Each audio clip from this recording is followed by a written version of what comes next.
What's up, everyone? Let me introduce our special guest. So we have here a movie star. I'm trying to pull up his IMDb page. Yes. Hey, you may want to scoot forward just a smidge. Yeah. So John doesn't also yell at you. Yeah, you basically want to talk like right here. Gotcha. There you go. So who are you? Who are you? My name is Brent Novak. What's up, Brent? Hey, Brent. Hi. Thank you guys for having me. You have a great podcast voice. Thanks. That's what I'm hoping to do next. Do you want to tell us about your movie experience? Yeah. I mean, you're a producer. You didn't even mention that. I know. Yeah. That's like- not how we met. You have several movies you produced, Also- and you didn't even mention it. I just want to go back and just say that I'm kind of a little embarrassed because I was like, let's do a true crime drunk history. He's like, oh, and then moved on to the next topic of conversation, and I'm like, okay, maybe not. Are you talking about you and I should do it, or just all of us? us. Oh, okay. All of us. Yeah, That's what we're doing now, isn't it? Kind This of, is but it. we could put it. I don't know. We'll talk business later. No, it's fine. Talk I just Tara. no, I also want to say that he said that he's been listening to the podcast, and I just want to commend you for actually wanting to come and talk with us in person. He listens to the after podcast. listening, yeah. So that's kind of cool. Well, I noticed that the first 20 minutes was a banter that was pretty fun. So Yeah. I'm like, that's why I said, if you guys are having a shot, make sure and line me up. Yes. I did. I pick out a couple. I went to the liquor store today. Got a few extra libations to the pack. We're ready. Ew, libations. I had some award-winning shorts that Ooh. won some festivals way back in the day. But now you're back on your game. You're getting back into Yeah, it. I'm going to get back into it. Going through a divorce, and I have a son and local agent. So we're working on with my producing partners. We're working on a reality show. We're going to film in Texas, and it's being looked at by the same people that do Big Brother. Thanks. Big Brother is. I know that I've heard that, but what is it? The big where they're all in the house together and the cameras. It's the same producing company that handles that. They're looking at it. Nice. So We'll like see a what real happens. world type of situation. Yeah. Cool. Yep. But they have games and stuff, right? And you're going to They produce compete. that, or Well, I was producing the pilot, and then they decided not to shoot the pilot. They're just going to sell the concept, but we're waiting for them to say dude, yes. we can fill this house with people and shoot. Just do it, right? Just do it. Just move back in. It wasn't like Big Brother. It was just they were interested in it. So Yeah, that's but awesome, man. I have a full length feature on Amazon right now called Harvest Moon, and it takes a second to find it. It's only $1, so if anyone wants to check it out, Hell yeah. Yeah, I watched it. It was good. I will tell you though, it's always the country bumpkins that are the killers. I noticed. Where did you give film that away? In Spring Hill, California. Oh, that's California. Yeah, it was California. Did you fly my family out there? I feel like some of them characters were. Well, there's a big bald guy who was popular back in the Yeah.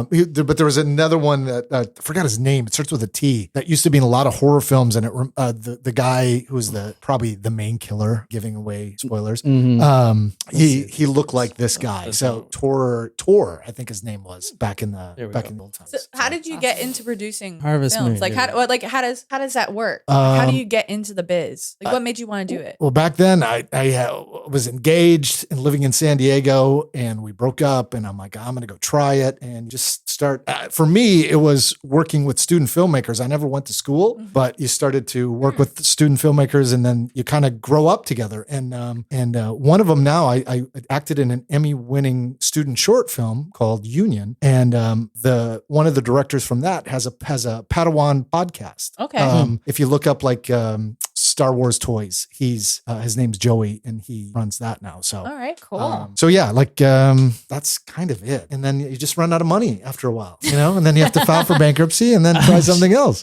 We do have another Taco Supremo to shout out and welcome. Lindsay, thank you very much for joining and signing up for a full year. We will be sending you your Jupiter CBD as well. So I actually got yours. Yeah, ready can to I go. see that? Yeah, you can have a bottle, man. Yeah. Because the first one's always First free. one's free, man. That's Just what they be sure say. if you reorder to Nice. use our code They'll be back. LAMA10. He'll be Okay. back. I'm like a drug dealer, but with an auto ship program.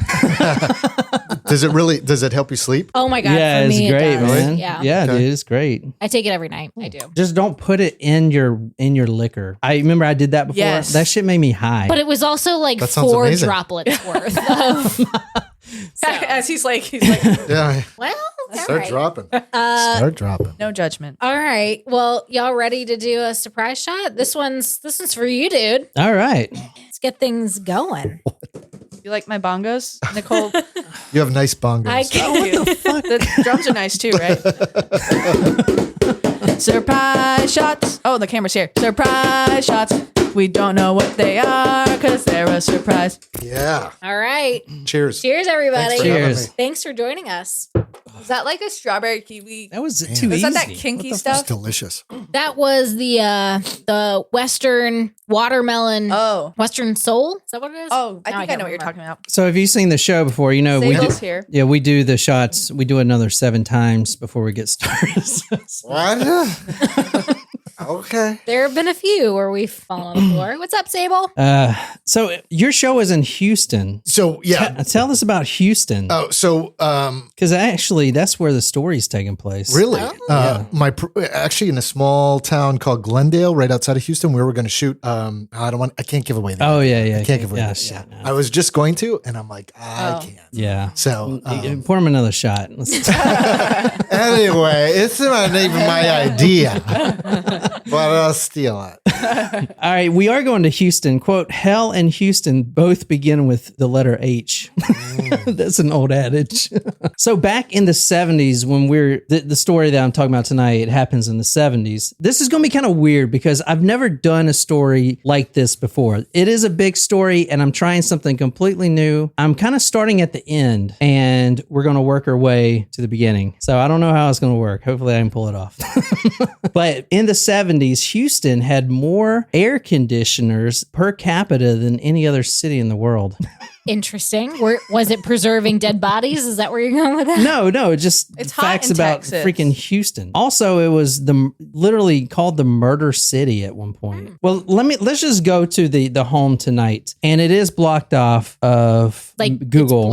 it's blurred out? I did check it, but let's go. What in the fuck? Hold on, let me get that's pretty. What is that? Austin says, I call Houston the swampland. Is it really swampy out there? So here's I'm surprised that they've blurred the house out. So this is the back 2020 Lamar. Ooh, wrong way. If you know what this story is, you may have heard of this address. Oh, that is kind of weird that they got the whole Houses are very close trees. together. Yeah. I mean, there couldn't be much that happened in this house, right? I mean, let No. me show you actual picture. It's suburbia. Let me show you some pictures of the house because I want you to guess how much the house is worth because it actually was recently on the market. Oh, Currently? really? You want us to give a current guess? Yeah, I'm going to show you the house though. How many here. square feet? It's going to show us. That's a good question. Let's see. Square feetage. I spend a lot of time on Zillow, like randomly. So I Oh, feel no, like I actually- can do well on this. Okay, so Well, do you know Texas's market? I do, actually. Wow. what do you mean Texas Why? is market? Because I Why? thought about purchasing a house in Texas for a rental. To manage all the way from Yeah. here? A rental company. All right, so apparently, what I didn't know about Nicole is she had a tax lien house at like 16 or I something. did. I mean, what the fuck? I think it was in Oklahoma, I want to say. Yeah. I mean, everyone Wait. else was. I was skateboarding I and was getting investing. high. Yeah, she's buying rental property, What the right?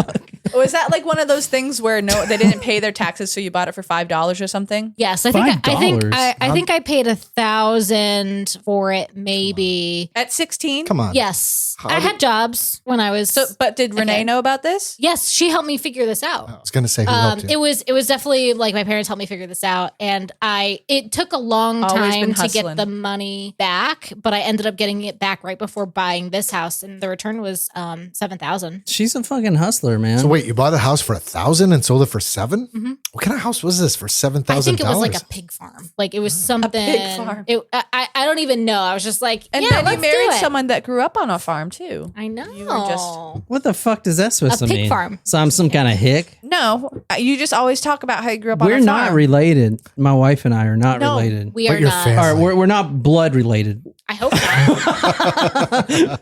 Well, all right. Well, it's a good thing we don't want kids because that would be a nasty surprise. Well, describe blood anyway. What is blood? Like, yeah. This is the house, so try to appraise it for me, Nicole. All right, single story. It's probably Let me go back. less than 2,000 square feet. So I'm going to say it's probably around 285. I was in this going to today's say market. 265 is what my guess was. Higher or lower? Okay, but you also know that this house has been featured on talkmurder.com, so it's a murder house. Does that increase the value or decrease the Well, value? you tell me. I feel like if it's a big murder, it may increase. I would say it goes down to 195. $1. Damn, Jen, I would invest in you because published on April 22nd, 2022, The House, Serial Killer's House, 185. Nice job. So, Jen, here's all my money, which is not a lot. So invest it in crypto, please.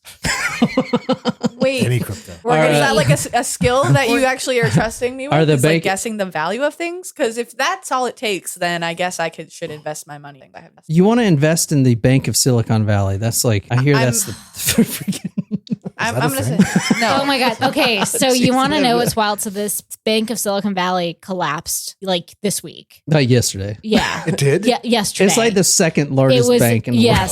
Yes, in the country. And there was a run on the bank. People were freaking out, taking out their money. Like big company, like Google. And Big shit. companies invested in that, including the company in which I am employed by. And The new one? The old one. Oh. And had we not been purchased, I probably would have had no job today with no severance package. Just like Everything happens for a reason. everything does happen. And Isn't that I fucking still wild? didn't get my candy bar.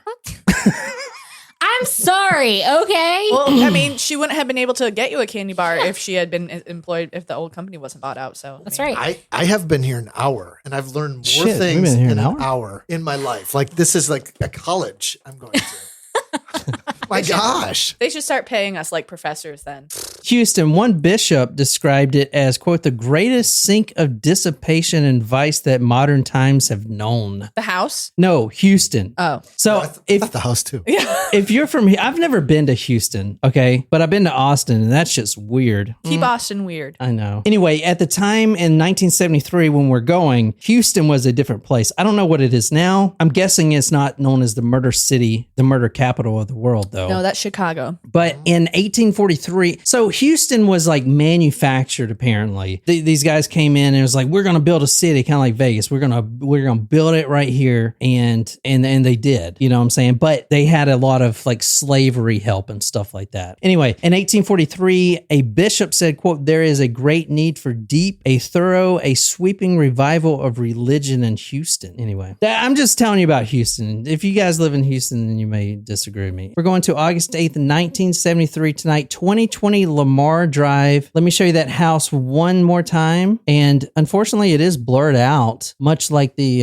what was that, Indiana stabbing? Idaho murders. Stabbings. So this is, I mean, I was kind of pissed that the house is blurred out, but you can tell it's not in the best neighborhood, I would say. And the house just sold for $185,000. But that's where we're going to tonight. This story is a request from Austin, our good friend Taco Supremo. I will say, Austin, if you know the story, I'm starting probably where no one else is starting. I'm kind of starting at the end of it here, and I'm gonna hopefully this works out. Oh, here's your house photos, Nicole. All right. So you can kind of see the house here. I kind of hate that when you have a wooden gate and then a chain link fence is like 4 feet high next to it. It's like, why not just continue with wooden fence? Yeah, great. I mean, it's nicely done on the inside. Yeah, you Say can't they tell that remodeled, anyone's right? been murdered there. Yeah. Hey, you sure can. There's no blood. Yeah. There's no blood. Yeah. Modern. Good paint, like good neutral paint. Flooring is, desirable for folks. Yeah, dark See, I would hardwood. just paint all the walls red and be like, there's no blood. Blood. Red rum. It's got a nice backyard. Now Yeah. keep this photo in mind here, this backyard. All Is there right. some stuff happening? It's looking nice. Now, If I had I'm a my real yard estate done today. mogul, I'd buy. I'd buy it. you would buy it? I mean, $185,000 is not bad. No. It's great. It's a great Plus, price. dude, I would turn it into like a museum, like a morbid museum, Like, well, come we don't here, know the anything murder about house. the. Yeah, we don't know We the don't know story. the murder yet. Oh, It's- yeah. It's probably haunted. I wonder if there is a website similar to Zillow, but for For murder haunted houses? properties, like for murder houses that Girl, could make a killing. That's $1 million. And that wasn't idea even a right there. pun. Like, That I'm was a serious. pun. It wasn't intentional. Like, literally people. There are Zillow type websites out there with murder houses. A lot of the times I pull these photos from. No, but I mean, like, specifically for. To buy. Yeah, like, I am looking to buy a Oh, murder to buy? house. No, they're just like information on it or whatever. If you're interested, All check right. out Grady Hendrix' new book, How to Sell a Haunted House. Yeah. There you go. Yeah, that's our interview with our New York Times bestseller. That's right. Man, I'm going to ride that guy all the way to the top. That's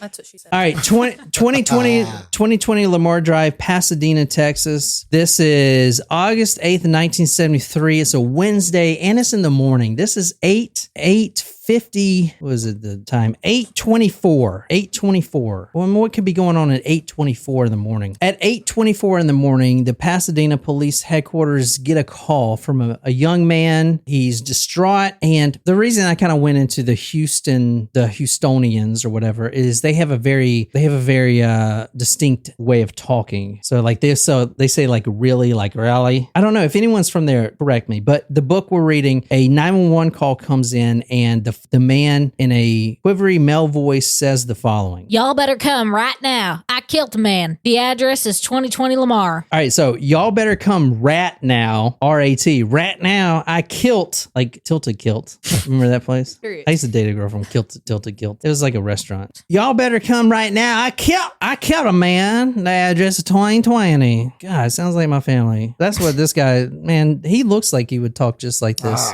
He looks like Justin Bieber. The patrolman, A.B. Jameson, he gets there at the house 2020 Lamar, the one I just showed you. I'll put the photos on talkmurder.com if you want to see. And he just thinks it's a wreck. Let me tell you a little bit. I know I'm harping on this, but Houston, I was looking at it, and there were so many murders in Houston at the time that they actually classified them as a homicide or a quote misdemeanor murder. The cops would actually assign times for murder cases. Okay, give this one a day. Give this murder case, I don't know, like 10 hours. There were so many during this time. I don't know why. Like Houston, I get what the fuck's going on. It was the murder city of the freaking world at this time. There was a lot of people getting murdered. So anyway, this patrolman, A.B. Jameson, he arrives, and he has already been on homicide cases. You know, he's going into a lower income socioeconomic part of town, and he looks up the record of the person that has called, and he sees that this guy has been on drugs. He has been sniffing paint, all this, terrible stuff that you do, right? So he kind of just walks up in there. He goes into the front yard, and he sees two young men and a half-dressed teen girl who was completely covered head to toe in blood. It was dripping off of her. There was so much blood all over this woman. So there's 4 people in this story total, I want you to remember tonight. Okay. 2 young men were sitting there. There was a half-dressed girl covered in blood. The other guy's in the house, which you're going to see. The 911 call said, y'all better come right now. I killed a man. So the 4th person would be inside the house. Dead, yeah, because he was killed. All right. Got it. So they're just sitting there on the front porch. There's beer cans everywhere, and the cop comes up to him, and all this man says, who called 911, he just says, in there. He's in there. Go in there. He's in there. So dismissive. Exactly. So this cop's like, okay. He walks into the house, and from the book, one of the books we're reading tonight, The Man with Candy by Jack Olson says the following. Is that why you wanted a Snickers bar? He does ask me for this often, but I didn't get one, obviously. From the book, The Man with Candy by Jack Olson, the police stepped into the house and found the naked body of a man stretched full length on the beige carpet. The vital signs were gone, the mouth was puffed out, and the face was swollen and caked with blood. There appeared to be 5 or 6 bullet holes in the chest and back. All right, so here we go. Trigger warning coming up. Here is what the cop saw. Well, at least that's why they tore up the carpet. Yeah, Oh. This is the guy that was... Is that a boot on his back? Like a boot tattoo? Oh, interesting. Or a snake? No, that's blood, Jen. That's not blood? a tattoo? I thought it was a tattoo. Did you really? Yeah. That is Yeah. one shitty tattoo. No, right. Well, that's why Well, it we looks did like think it either was. a boot or a snake. A snake opening his mouth. Or an alligator. You both went. Yeah, I can Yeah, see it now. maybe. Let me show you another. No, I had to do one of those like tilts. Let me I show saw you an alligator Tilted for the kilt? very first time here in South Carolina a couple weeks ago. one more photo. This one's more graphic because it's colored. And this is the other side of the same man, and you can see he is not wearing a tattoo. That's the man dead right there. And you know where I found this fucking photo at? Yeah. OnlyFans? No. A fucking website called Cute Dead Guys. That was the website that had this photo of this. I mean, he's Is a that on the famous dark guy. web? No, it's just on the internet. Describe this for people listening. I'll put this photo on talkmore.com. Some naked people laying out on the floor, deceased. Yeah. Like the leg is. He doesn't look very bloody. He's been shot 5 times. You see there's Oh, where would he be shot? In the back. Chest. Was Yeah. that in the chest? You see the telephone cord actually wraps in between his toes. Kind of weird, but it just turned out that way. This guy's completely naked. He is leaned up against the wall. He's dead. And he's a pretty muscular man, you would Yeah. say. He's pretty big. I mean, you know, he's got like big legs and stuff. Pretty muscular He looks kind of guy. fit, maybe. Yeah, exactly. It's a pretty high quality photo for 1973, wasn't it? Yeah, I that's a know. good call out. Yeah. I know. They must have had a GoPro. They must have. This is the so this I saw man, the light over your eyes. so this man, his name was Dean. He is shot 5 times, and this is you see his hair here. He done killed. In this photo, you see the back. You see the bullet wounds. I don't think I've Oof. ever seen that that high resolution of a photo with bullet wounds. Same. Like with the skin. Yeah, man. Open like that? Yeah. Freaking cutedeadguys.com, dude. Holy shit. That is on there too. Fucking disturbing that is the name of a website. Dude, Yeah. let me go there. You'll not believe it. Cutedeadguys.com. Just so you don't think I'm lying. Cutedeadguys.com right here. You see it? It's a gore site for motherfucking Full nudity, hot guys, and but they're missed the all last dead. part. It's fucking weird. That's weird. Yeah, That's real weird. it's one of the weirdest things I've came across in this show. And Every I've came- every pot has their lid, right? Is that the saying or Sure. There's something out there for everybody, I guess. That's what I was trying to get at. Yeah. Anyway, this guy, 5 bullet wounds. You see 4 right here. 1, 2, well, actually 3. 1, 2, 3. And then there's 1 in his shoulder you do not see. And then there's 1 right in the forehead. Boom. The pineal gland, Jen. That's what the DMT goes into. The Joe Rogan freaking getting high. Right in the awakening gland. Right in the freaking Third eye. dead. Third eye. Third eye blind. I'm seeing them in 2 weeks. They're coming to. Really? They're not. Love them. They're coming to the Performing Hey Arts now, you're a rock star. No. Get your No. get. Not the Smash same one. Mouth. Not the same one. So the cop looks at this body and he sees 5 to 6 bullet holes in the chest and back. There's 1 in the forehead, like straight in the forehead. Great shot, headshot. Great shot. Sorry, I'm a veteran. That's what I said. The body was on the left side, nose to the baseboard, right shoulder leaning against the wall. The male is about 6 feet tall. I'll put those photos on talkmore.com. Let's talk about the home inside. You saw the guy that was, quote, killed. The police noticed that this place was messy inside, not just that disgusting carpet, but everything, a lot of the rooms, and I showed you the inside of the house, a lot of these rooms were covered in tarps. You know, it's kind of Blue weird. tarps? Like, what are they painting something? This is one of the things they found in this home. If you want to tell us what this is on top of this blue tarp. That looks like some sort of torture board, or also if someone was trying to teach their child how to tie their shoes. What?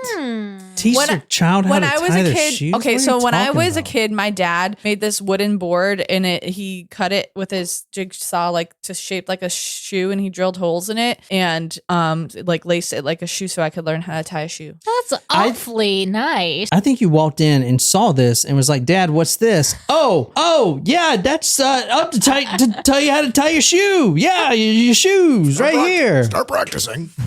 Dad, what is this red gooey? What's this? No, this clear gooey. Thank you. Got it. We got it. Nope, Sperminoid. you can stop there. You can stop there. But thank you. All right. So inside the home, police noticed that the place was a mess. They also noticed several rooms smelled like banana oil. Banana oil. Banana oil. What is banana oil? I don't know. Like massage type of oil? Well, type stuff? in the actual police report, that was noted that the house smelled like banana oil. You know, I guess I don't know, banana oil.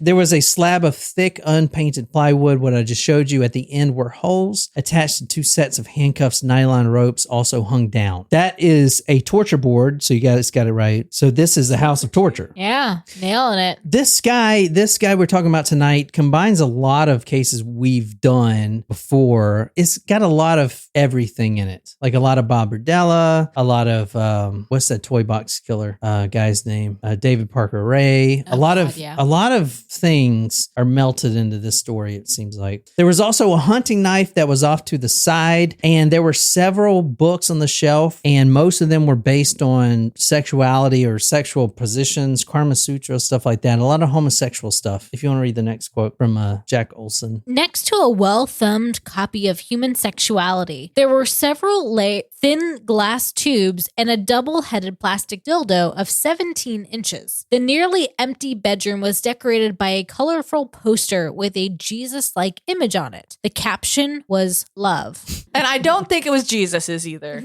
Yeah, but it's the Could've 70s, man. Like Jesus is the thing, dude. And like free love. Thing, dude. Free love. Double-headed dildos, you know? No. All right, so 17 inches. fucking inches. Like, That's why like- would you need that? Like, That's like this long. that like comes back out That's your like, mouth. That's like Mr. Hands. Ew, God. Ew. All right, I'm looking this up. Shram goes, sorry, I was not paying attention, but you just brought me back. The double-headed dildo. She's back on. There you go. All right, I'm looking this up. There's one on Amazon. Oh, called the, Dear God, please clear that from our search it's history. called Double Trouble Slender Bender dildo. Oh, shit. Nope, no, I can't say that's something we need. So They see the dead guy, which I showed you. They see this, the whole place smells like banana oil, and there's sex toys everywhere. There's not only sex toys, there's torture devices. This is a Bob Berdella type of situation here. And not only that, they notice this so sick, please buy me this van out front. This is a Ford Econoline. Look at this beautiful find these thing. pictures? And look at these curtains. CuteGuys.com. Oh, These curtains are for privacy. Yep. And the van actually had some torture equipment in there as well. This was parked out front. This is a really nice van. I feel like I'm a van man. A van man. Inside the van, it was a Ford white Econoline van rigged so the rear portion can be easily sealed by those navy blue curtains. There was a floor rug in there. There was rings and hooks protruded from pegboard walls. The pegboards were soundproofing. There was also binoculars, maps, and 15 feet of nylon rope. In the backyard of the home, which was fenced in, there was a box found with air holes in the box, a torture sort of box. I know we never did the story, The Girl in the Box. Yes, we did. We But did she the was boy under in the the bed. box. Huh? One where she was under the bed. Oh, yeah. Oh, that was yeah. called The Girl in the Box, yeah. Yeah, good. Yeah. No, there's a story called Ursula Herman. And we did make that update that they identified the boy in the box, right? I told you guys that. Mm-hmm. Yeah, they finally identified him. But this is what I was thinking of. There's this girl named Ursula Herman.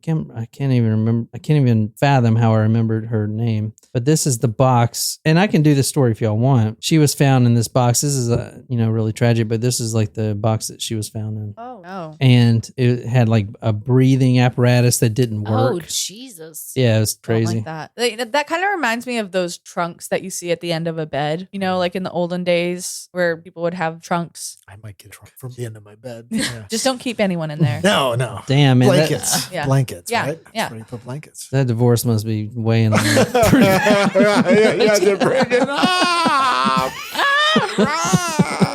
Dude, we have a trunk, or we have something. You put your shoes up in that shit. Yeah, I do. Yeah. Who's in there now? Who's in there now? Just a bunch of shoes. Just a bunch of shoes. That's where John actually sleeps. It's in the trunk. Yeah, there you go. All right. In the backyard, which was fenced in, a box with air holes in the side, the detective, being probably a rookie detective, I'd imagine, he puts his hand down in there without actually shining a flashlight in there. No, you don't do that. Yeah, I know, right? Big Like, mistake. fuck, are you fucking? Was this a dare? Hold on, let me in there. Hey, rookie, see what's in there. This is your hazing part one. What do you think they found in there? I'm gonna guess a body. Or an animal. There was no body in there. The box was 34 inches high, 24 inches wide, 30 inches deep, hinged in front. The detective felt his hand in there, and it seemed like from the description, it was carpeted inside this box. Was an angry raccoon? No, but he did feel something deep down in here, and he pulled it out. It was a clump of human hair. Ew. And so he decided to be like, ew. No, I'm just kidding. Disgusting. Throw that. Ew, gross. Jesus. Oh man, that's nasty. I know, right? Under the cabin, they also found this thing. Under the house, they found what this thing is, if you want to describe this, if you can. It's like a fucking torture board. So this right here is a board, just kind of like Bob Berdella had, that story we did. He would just tie the victims up to this board. So the story we're doing tonight is a torture-ish story. It's kind of like an underdeveloped St. Andrew's cross. I don't know what that is. It's the torture device that you're tied up. Is It's that also like is what you do when you're not- no, but it's also I like don't know. people Who don't else use would- it for not torture. They use it for, So adult I'm activities. sure it was in 50 Shades of Grey in some way, shape, or form. All right. The cops, they talked to the neighbors. They said the house was built in the 1950s. There was an old man named Arnold Corll that lived there. Quote, he minded his own business and he was the type of guy, well, if he needed some help, he would be damn willing to do it, one neighbor said. And another one said the following. Another added plaintively, Mr. Corll had an unhappy life himself. He lost a wife to some disease, had a tough time. Seems like some people just don't carry a horseshoe with them. And now this. He don't need it. And he's a good church-going man, too. The house was actually really nice, upkept by this nice old man, Arnold Corll, and he kept it up nice. The lawn was nice, but then his son moved in, and this is his son, if you want to describe him. His name is Dean. Dean Corll. I mean, he looks like a good little lad, doesn't he? Is this who was dead or no? Can't say yet. This is the guy on the floor. Yeah, Okay. yeah. This is the Did guy I give that away? Should I have not said that? No, I'm you're also good. starting the story at the very end. I don't know why, Yeah, you normally do that though. So, he looks maybe kind of James Deanish. Yeah, 20s, 30s, early 30s maybe, but He looks like a dark cute hair. dead guy. I mean, dead clearly guy. There's he a would go market on for that. that I think line. a there website. is. Should build one. CuteDeadGuys.com. I've done this for 5 years, and that's the first fucking time I've seen that. Yeah. This is where the photos were. If you wanted the photos, CuteDeadGuys.com or whatever. I was like, are you fucking hell yeah, I'll sign up. Yeah, register right away. What the fuck? Yeah, credit card, obviously. Social security number. Here you go. What the fuck? I used yours. Is that okay? Thank you. All right, so this is the guy that was dead, Dean Corll, and you guys kind of heard that. I've heard the name. Have you heard the name, Brent? All right. He's known as the Candy Man. Oh. Candy Man, give me some candy. And I'll tell you why in later. But anyway, that's him right there. The house that he was living in used to be a staple of the community, a nicely manicured lawn, well kept. And then his son moved in. Arnold was kind of going downhill, the dad, and then eventually he passed. And the son just has no respect for the property at all and decides to just have parties in it. So anyway.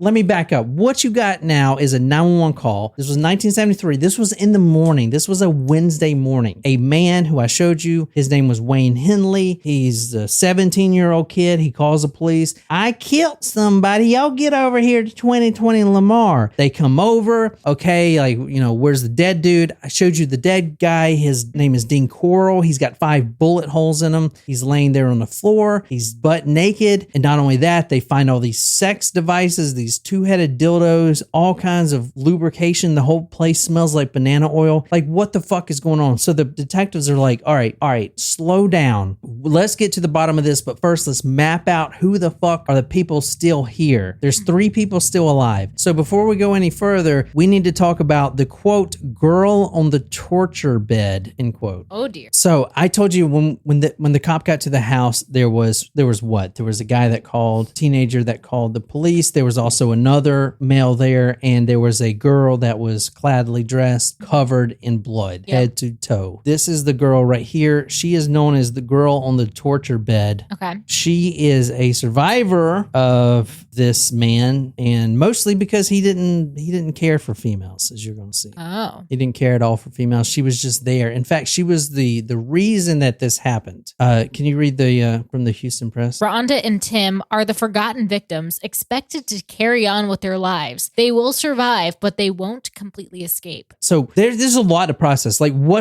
how do I put all this stuff together? Like how do we put all this stuff together, right?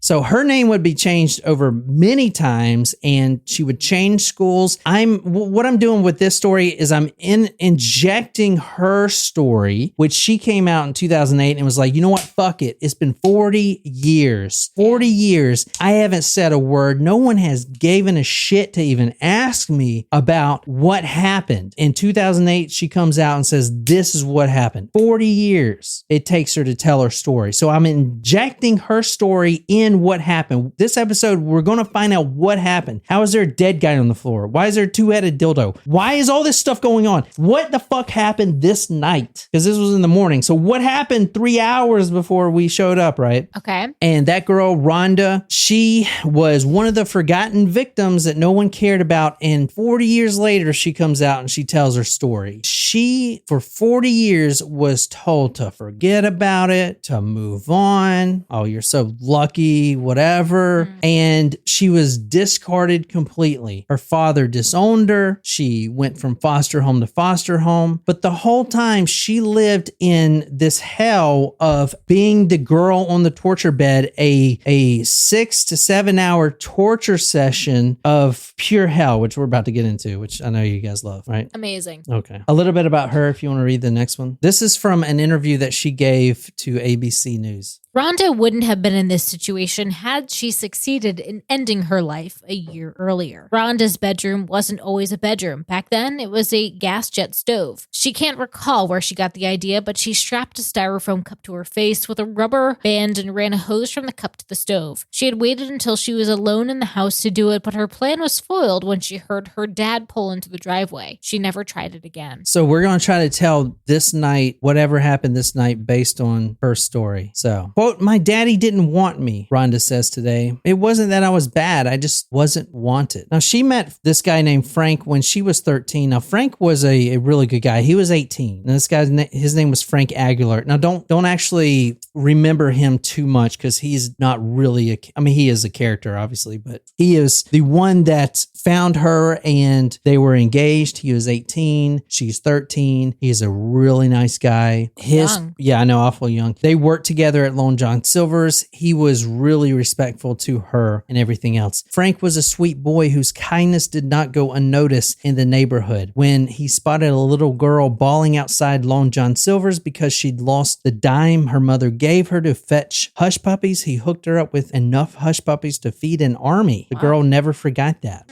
And they were in love. And from what I found out, and he's got a whole memorial on him specifically, they were in love. They were supposed to be married at one point. And in March 1972, he calls Rhonda after his shift and he says, I'm coming over there, to the house to hang out, whatever, watch a movie, whatever. He never shows up. On the way to Rhonda's house, a man in a van who I showed you, the van, the white van that I showed you, the Ford Econoline, with the man that was eventually dead on the floor, pulls up and says, hey, what are you doing? Well, I'm going to my girlfriend Rhonda's house. Oh, I know Rhonda. We're really good friends. Why don't you come in here? I'll give you a ride. It's better than you riding your bicycle. From the Candy Cards author by Robert Brown, Frank agreed, and as soon as he got into the van, Wayne handed him a Budweiser. We're going to a housewarming party first, he told his friend. That's cool with me, replied Frank Aguilar, sipping a can of beer. The majority of teenagers in the Heights regarded him just about as the most laid-back guy they had ever seen. Now, Wayne is the guy that called the police in the first time. So okay. I'm trying to meld these stories together, right? So this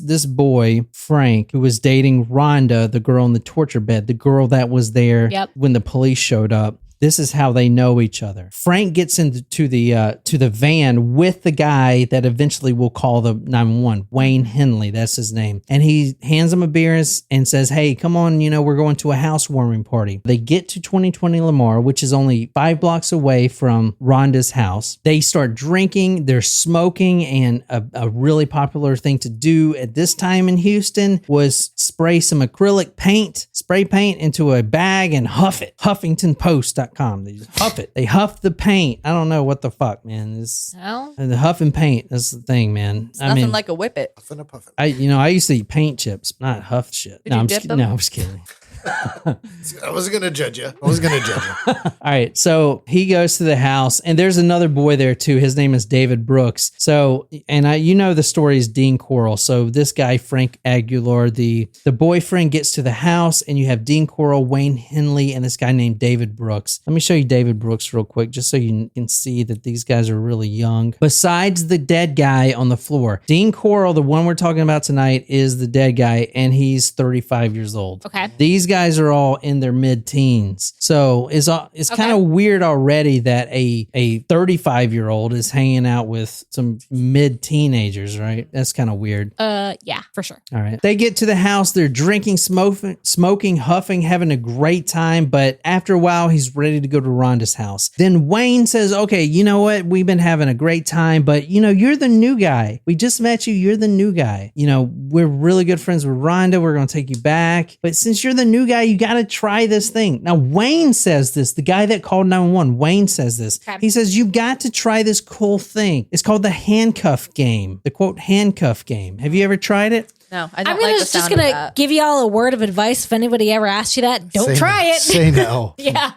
That's the first thing. I'm good. Thanks. So with this guy, let me show you a picture of this kid right quick. So he was 18 years old, and this was the last time he was alive. I'm gonna tell you how he died, but he was coaxed into the handcuff trick. Now, what this was Wayne and this other boy that was there. They were like, you know what? There's this thing called a handcuff trick. Let me show you. And then Wayne puts these handcuffs on himself. Ain't no He's trick, like, dude. check this out. I'm gonna jump under this blanket, and I'm just gonna Houdini my way out of here. And he did. He Didn't John Wayne Houdini- Gacy have a handcuff game too? Exactly. Yeah. So this story is just like that. Handcuff game. Good memory, Jen. Yeah. So his was something else. It was like Stables just said it too. the Yeah. knot game or something, the rope and knot game or whatever. End of story. If anyone ever fucking asks you that, I mean, Unless you want to get murdered, say no. so Assaulted. Do not recommend. Wayne. 0 out of 10 stars. So Wayne here gets out of the handcuffs and is like, oh, see, it's easy. You try it. Puts the handcuffs on. He can't get out. Obviously, that's because Wayne had some handcuff keys hidden in his boxer shorts. So this guy, this 18-year-old is fumbling. He's starting to get really worried. He's handcuffed. His feet are shackled. He can't get out like Wayne just did. And they're laughing and smoking and drinking beer. And then he says the following, well, you might as well get ready to go to California. And that's what he says. Now, this is gonna get a little intense right here. All right. So, and just to take us back, we're kind of injecting Rhonda's story into this. How did Rhonda get in this situation? Is because she had a boyfriend, this guy Frank, who met Dean Corll and his crew this one night, and that's how she got intermixed with this. Okay. So I'm telling you about Frank's story right now. Okay, you guys understand? We all on the same. Yep. The one question I have. Yeah. Did they really know Rhonda when they said this, or were they just enticing him to get Oh, in the van? good question. That is a good question. So Rhonda was well known, and the reason being she lived in the Heights, and apparently it's like these apartment buildings that spread out, and she was popular for a 15-year-old. She was also kind of a runaway and going from foster home to foster home. But Wayne Henley was actually friends. Wayne Henley, the guy that called, and I'm just going to kind of tell you right now, Wayne Henley is involved in the murders, and there's a lot of them. But just to kind of get you, the guy that called 911 is involved in the murders that we're going to talk about. But Wayne Henley was really good friends with Rhonda. Okay. Now, she didn't know that he was involved in this stuff. She probably just thought he was some kind of common thief or whatever, because, he would always have the best things. And, he's hanging out with this guy named Dean, who's they older and, they're stealing stuff and selling it, pawning it, stuff like that. So they kind of did know her, but not all that well. You know what I'm saying? Okay. So anyway, that's a really good question. I suggest you prepare yourself for a trip to California, buddy. That's what he said. Now, this guy, Frank, Rhonda's boyfriend, is freaking the fuck out. And all of a sudden, out of nowhere, now he's met Dean before. I mean, they were at the house just drinking, smoking, huffing together, having a good time. And then all of a sudden, this handcuff trick has got him out on the front lawn. All of a sudden, out of nowhere, Frank is struggling. He's like, what the fuck? Are y'all fucking with me? The two boys, David Brooks and Wayne Henley, David Brooks, don't worry about, but Wayne Henley, the one who coaxed him into it, was sitting on a patio chair, just smoking a joint and drinking moonshine from a jug. And he's just like laughing. He's like, I'm getting $200 for you, motherfucker. You're going to California. You might as well shut the fuck up. Like just having a good time. So it was just like laughing. human trafficking before. Like, Exactly. it was Exactly. a big problem. He says, I suggest you prepare yourself for a trip to California. Dean, all of a sudden the back door flies off the hinges, literally just opens up.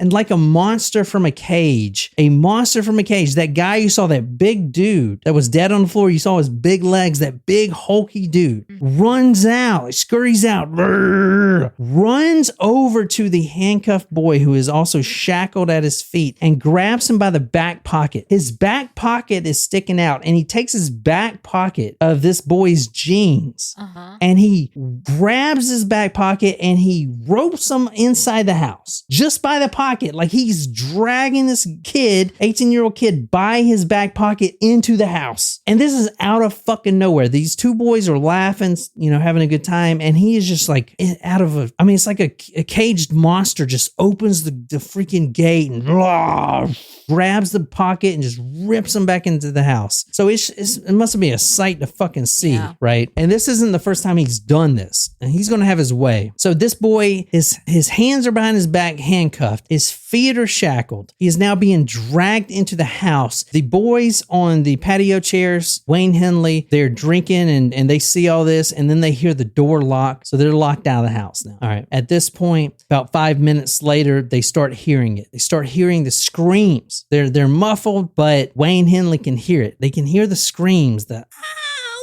what are you doing? And they can actually hear the scratches on the wood. Oh dear. With this boy trying to get away. And Wayne Henley is just like, what the fuck? What the hell is going on? What is he doing? Yeah. Wayne, all this time, was getting paid $200 to bring in these boys for Dean Corll because from what he knew, this boy was going to California to join a, quote, white slave ring. Oh, what is that? Because does Dean not sound fun. Dean was selling kids to a white slave ring. Oh dear. Which is completely fictitious, but that's what he told Wayne because, you can't tell him, I'll give you $200 so I can rape and murder this boy. Oh boy. Because that sounds like way worse. So if you guys don't know yet, we're talking about Dean Corll. He is the Houston serial killer and he is a particularly terrible guy and horrible human. He has horrible human. The story has a lot in common with John Wayne Gacy, Bob Berdella, David Parker Ray, and some other torturers that I'm probably missing. But he is known as the Candyman, and we're going to get to why he's known as the Candyman, but that's what he's known as. And he is a Houston serial killer, probably the most notorious serial killer in Texas. But his victims range from, as you see here, Frank Aguiar going down. You see how many there are? This is how many. Jesus Christ. Page 2. Page 2. So here we go. Down. 29 victims in total. One is still not even named yet as of today. Wow. The last time I looked, he's not been identified. But they're all male, as you saw. They're all teenagers. And they all happened relatively quick to each other. So there was they all lived in the Heights. Huh. There's a lot of kids going missing. Is he considered a spree killer based on No, how not a quickly spree it killer. was? No, this guy is a serial killer and a sadistic one at that. And we're going to get to all them. But anyway, at this point, he can hear these muffled screams and they turn into these terrible moans of agony. He's getting raped. This boy, this teenager, this 18-year-old who was engaged to Rhonda, the nice kid working at Lone John Silver's. He had just called her, hey, I'm coming over tonight. I'll be there. I love you. I'll see you. I'm leaving work now. I'm leaving work. She's friends with Wayne Henley. Anyway, he starts these terrible moans of agony, and that is from him getting raped. They can hear the scratching on the wood. Wayne finally asks, what the fuck is going on? What is going on? Like, what's happening? Why is he screaming? And then the other accomplice there, David Brooks, says, quote, Dean is strangling him to death while having his way with him, end quote. Now, Wayne's like, what the fuck? Like, what do you mean having his way with him? I thought they were shipping shipping them to California. He literally thought this was a white sex slave ring. Gross. So And $200 in 1973, $1,300 today. is that 13? Damn. That's fucking good money, man. I mean, Jeez. I'm saying to a boy that, you It was know, 15, 16, 17. Yeah. this kid, I mean, I'd take $1,300 today. I wouldn't. let me show you this kid again. To put Sell me in, someone, Put but- me in handcuffs. Yeah. Yeah. This kid, I'm going to tell you a little bit about this kid, but a ninth grade dropout, you know, abusive family, a drunken dad. Like, what does he got going for him? He looks like Not Justin much. Bieber. So he has this older man, Dean Corll, show up and says, you know, hey, I'll give you $200, man, if you can, you know, bring these kids to me and I can sell them. Am I spoiling to say that the Justin Bieber guy, this guy you just showed, Yeah. he's kind of the hero of the show, right? A little, am I spoiling it? No. I mean, Good thought. you're gonna see. Yeah, I guess he's the in the weird way the hero. Yeah. But he's also a murderer, He's an accomplice. right? Is he though? Because Yeah, you know, Right. He was doing trafficking, right? Yeah. Right. He's not killing anybody. He didn't know that they were going to die, but still, it's still Yeah. But if he wrong. kept like Good point. supplying them, and where Yeah. are these boys going? Yeah, he didn't care. But so Interesting. But they were in a van, so like, where did he think? Like, didn't he know that these bodies were like stacking up? they were not stacking up at the house. They were stacking up in a boat shed, oh God. a rented boat shed. Huh. So Oh, he that didn't. is There really was no bodies there. Like they didn't find any bodies at the house. So he would just like drop off the boys. The boys were murdered at the house, but they wouldn't. They were all. It wasn't like Gacy stuffing them in the Right. crawl space type of Yeah. shit. They were transported to a couple locations. It was Corll doing that, or was Henley involved in that? Corll was doing it with this other accomplice, David Brooks, and then eventually, as you're about to see, Henley was involved. So, but you can tell me if he's the bad guy or not, because I mean, he is the one that said, "quote I killed the guy. He killed the serial killer. Is he a bad guy?" I mean,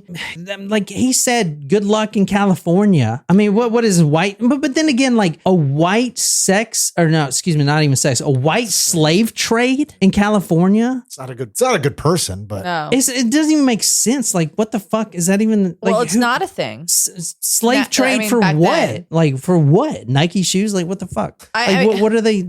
You know, in California, I don't know.